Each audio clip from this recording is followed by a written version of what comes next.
क्या हुआ? आए नहीं? कहाँ है अभी? शानबती बोलती नहीं, अभी तक आई नहीं, बस रास्ते में आती हूँ। अर्शी जी, इसलिए हमने आपको कॉल करके इन्फॉर्म किया था, लेकिन आप पहले निकल चुके थे। देखिए, मैं आदिति को अपने साथ यहाँ पर लेकर आई। आदिति और ऋषि का रिश्ता अगर कोई भी तोड़ना चाहेगा तो वो कोशिश ही रह जाती है। ऐसा होगा नहीं। हम सब जानते हैं कि वो लड़की झनक मन ही मन ऋषि को प्यार करती है। प्यार करती है ना? बस मुझे यही कहना, बाकी सारी चीजें आप लोगों के सामने तो है ही। बिल्कुल सही कह रहे हैं।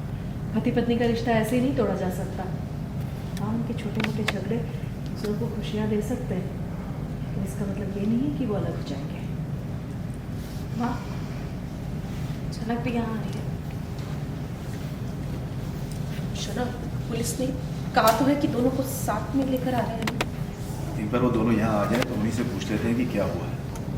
और मेरा वादा है आपसे कि अगर झनक ने सब कुछ जानते हुए भी हमसे कोई बात छिपाई है तो आज मैं उसे खुद सजा दूंगा। पापा, लेकिन एक बार सुन तो लेते हैं ना पहले क्या हुआ है। क्या सुनना है? ये सुनने के लिए बचा क्या है? और कुछ सुनना जरूरी है अब? नहीं ना।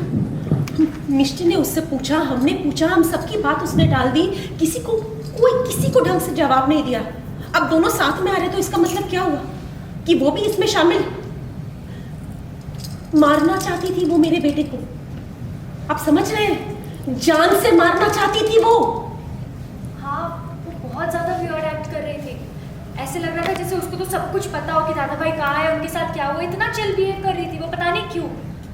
मेरी तो समझ में नहीं आ रहा है, इस घर को पूरी तरह बर्बाद कर चुकी है, फिर किस मुंह से वो इस घर में आ रही है?